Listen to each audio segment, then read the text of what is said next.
कल जो नरेंद्र मोदी साहब ने एक जो हिस्टोरिकल निर्णय ब्रिटेन में जाके लिया है, उसका ज़्यादा से ज़्यादा फ़ायदा महाराष्ट्र के एमएसएमई को होगा। और महाराष्ट्र का जो कोस्टल बेल्ट है, जहाँ से मैं चुन के आता हूँ, वहाँ का जो आम है उसको भी अच्छा रेट अभी ब्रिटेन में मिलेगा। हमारी जो फिशिंग कैपेसिटी है वो भी कल के एमओयू से बढ़ेगी। हमारे जो फिशरमैन हैं उनको भी अच्छी तरह से बढ़ावा मिलेगा। और इस करार से मेरे ख्याल से महाराष्ट्र के जो छोटे छोटे उद्योजक हैं उनको भी बहुत बड़ी ताकत मिलेगी। सर, संजय राउत ने दावा किया कि महाराष्ट्र के 4 मंत्री इस्तीफा देंगे और ये आने वाले 1-2 दिनों में इस पर अमित शाह फैसला लेने वाले हैं। पिछले 3 साल से हर सुबह यही आरोप प्रत्यारोप शुरू है। हर रोज़ ये आरोप प्रत्यारोप जब से शुरू है उसके बाद हमने विधानसभा का चुनाव लड़ा है और हमने जो सीट लड़ी थी उसमें से 78% विधायक हमारे चुन के आए, यही उनको आंसर है। दूसरा ये कि खासकर मुंबई अहमदाबाद जो हाईवे है वहाँ पे जाते वक्त अक्सर आपने वैसे ही पालन एरिया में गुजराती प्लेट देखी होंगी, तो रेस्टोरेंट से उनके यहाँ भी लिखी हुई काठियावाड़ी भोजनालय मनसे के लोगों ने वहाँ पे बोर्ड उतरवाए हैं, कहा है कि आप उतरवाइए वरना हम अपने स्टाइल में आपको उतारेंगे। वहाँ के व्यापारियों में पोटेंशियल्स में दहशत है, एक नाराजगी। किस तरह से देखते हैं मराठी के बाद अब गुजराती के पूरा आंदोलन शुरू हो रहा है? नहीं, ये मुझको ऐसा लगता है कि ये सब अभी जो स्थानिक स्वराज्य संस्था के चुनाव आ रहे हैं इसलिए सब बनाई हुई राजनीति है, लेकिन उसमें क्या करना है, कैसे आगे जाना है, क्या होगा, ये पुलिस देखेगी ना। लेकिन आंदोलन तो बहुत बढ़ रहा है ना कि मराठी का नहीं, मराठी का आंदोलन, मराठी लोग जो महाराष्ट्र में है, मराठी के लिए महाराष्ट्र में जो लोग उद्योग के लिए आते हैं उन्होंने मराठी बात करना ये अच्छी बात है, लेकिन उसके लिए उनको सिखाना भी चाहिए। तो मेरा भाषा मंत्रालय अभी आगे जाके ये जो अमराठी लोग हैं उनको ये अपनी मराठी भाषा सिखाने की एक करिकुलम बना रहा है और 2 महीने के 3 महीने के बाद ये भी हम मूवमेंट शुरू करेंगे। किस तरीके से आप करिकुलम को आगे लेके जाएंगे? तब तक आंदोलन बढ़ रहा है, आप कम से कम मैसेज आगे कन्वे करेंगे कि हम खुद इनिशिएटिव लेने जा रहे हैं? ना, मैंने बोला ना, हम खुद इनिशिएटिव लेने जा रहे हैं, लेकिन जो आंदोलन चल रहा है वो एक राजनीति है। इसके अलावा आपने बीच में कहा था कि आप खुद मनसे लोग राज ठाकरे से कुछ दिनों मुलाकात करेंगे, क्या सारी बातें आप उनसे डिस्कस करना चाहेंगे? नहीं, मैं राजनीति के लिए राज साहब को नहीं मिलता। उनका बुलावा आया, आने के बाद मैं वहाँ जाने वाला हूँ। राजनीति की बात नहीं रही। चिंता व्यक्त करेंगे, लेकिन महाराज मंत्री हैं, लगातार सिचुएशन नहीं, चिंता करना, युति करना, आघाड़ी करना, महायुति करना, इसमें माननीय एकनाथ शिंदे साहब और राज साहब डिसीजन ले सकते हैं। मैं युति के लिए, चिंता करने के लिए वहाँ नहीं जाता। अगर उनका बुलावा आया तो मैं खुद वहाँ जाऊँगा। महानगर पालिका के चुनाव होने हैं, लेकिन एक तरफ देवेंद्र फडणवीस जी का बयान आया था कुछ दिनों पहले कि हम महायुति में लड़ेंगे, लेकिन महायुति में लड़ना हर जगह संभव नहीं हो पाएगा, यानी कुछ जगहों पर अलग लड़ेंगे। शिवसेना की भूमिका एकनाथ शिंदे साहब के नेतृत्व में यही है कि मुंबई महानगर पालिका से लेके तालुका पंचायत समिति जो रहती है उस तक हम महायुति से ही चुनाव लड़ेंगे।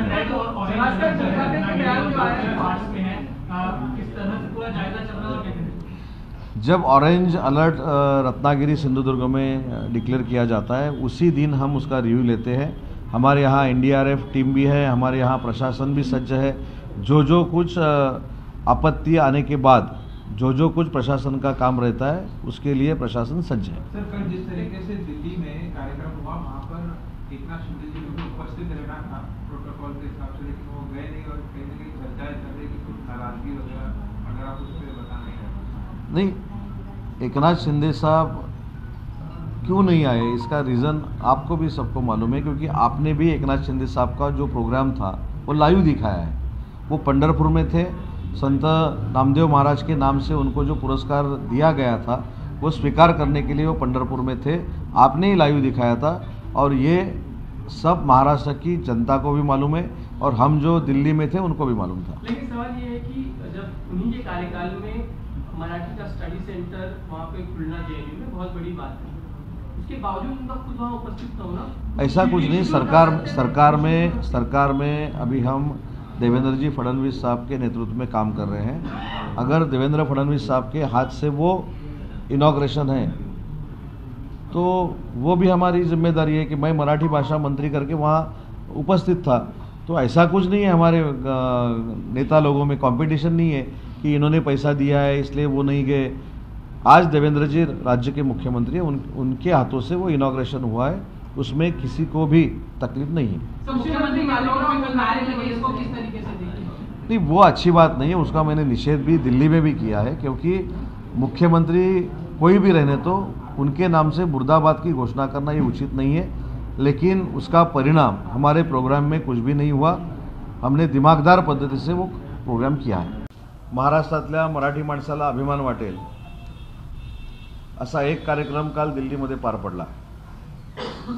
हा कार्यक्रम कुसुमाग्रजांचं मराठी अध्यासन केंद्र आणि छत्रपती शिवाजी महाराजांच्या संरक्षणावर जो अभ्यासक्रम तयार झाला आहे, तो अभ्यासक्रम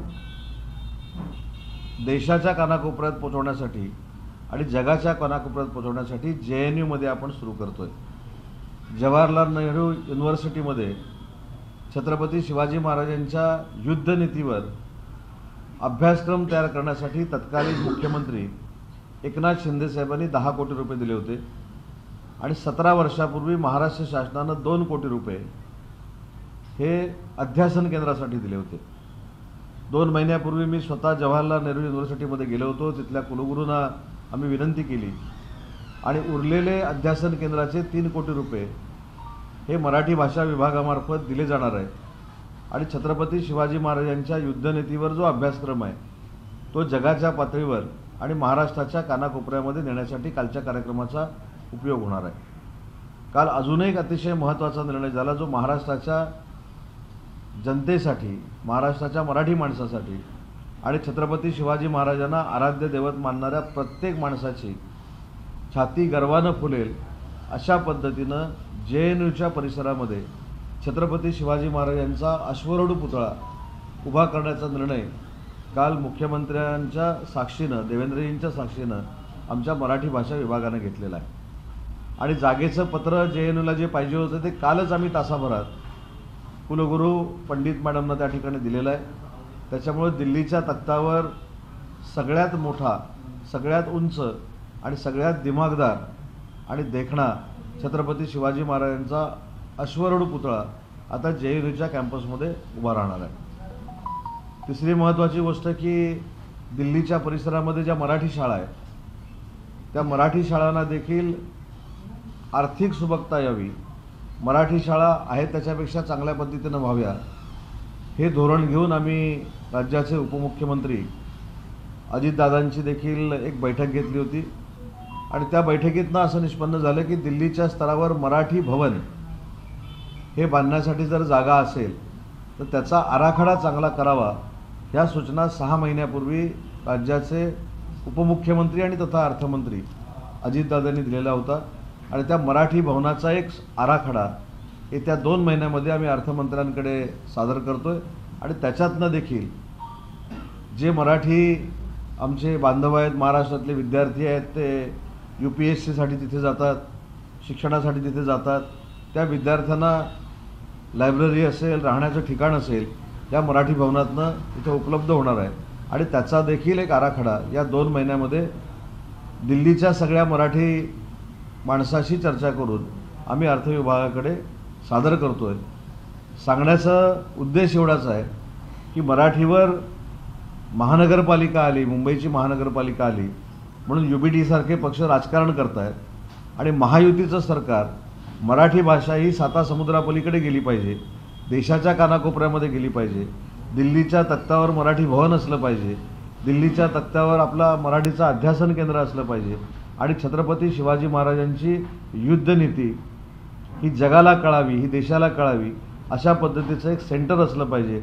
अशा पद्धतीनं आम्ही मराठीचा डंका हा राजकारण न करता जगभरामध्ये नेतोय आणि काही लोक UBT पक्षासारखी त्याच्यामध्ये प्रचंड राजकारण करण्याचा प्रयत्न करतोय।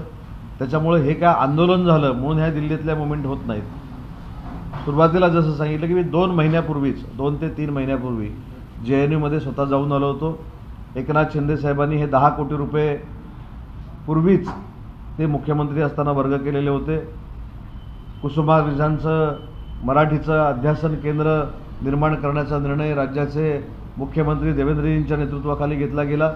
त्याच्यामुळे कुठंतरी मुंबईमध्ये आंदोलन होतं आहे म्हणून दिल्लीत आम्ही कार्यक्रम करतो आहे अशातला भाग नाही, तर हे पूर्वीपासूनचे कार्यक्रम आहेत. आणि म्हणून मराठी भाषेला जो राजाश्रय आहे तो म्हणजे मायबोली म्हणून आहे, मातृभाषा म्हणून आहे.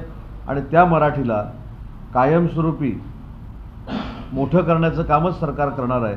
त्याच्यामुळे मराठीवर राजकारण न करता मराठी ही सर्वांग सुंदर असलेली भाषा जगाच्या पातळीवर पोचली पाहिजे म्हणून महाराष्ट्राच्या महायुती सरकारचा प्रयत्न चालू आहे आणि त्याचं मूर्त स्वरूप काल दिल्लीमध्ये आलेलं आहे. नाही, राजू शेट्टी साहेबांच्या पक्षातले मी 20 जिल्हा प्रमुख फोडलेत अशातला भाग नाही.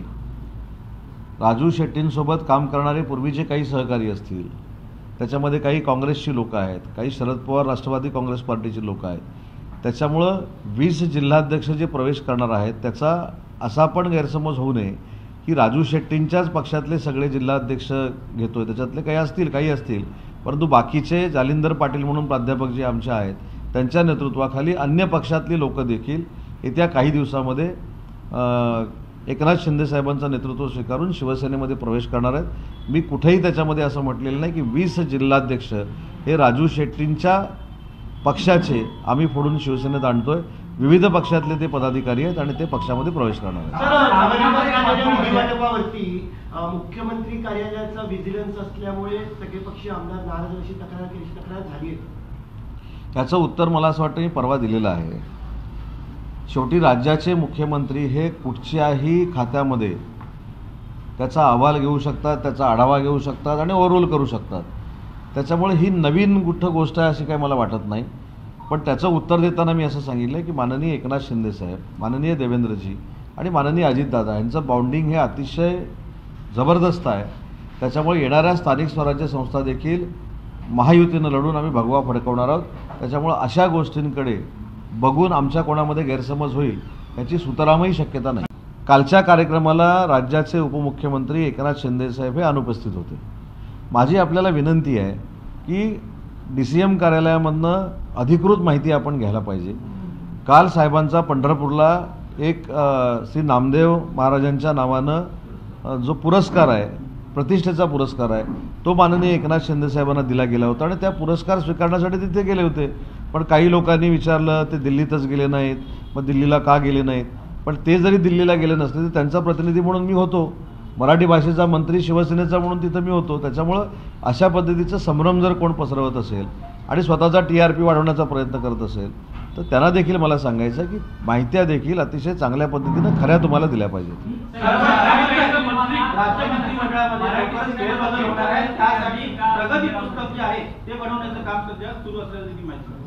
नाही, प्रगती पुस्तक बनवलंच पाहिजे ना.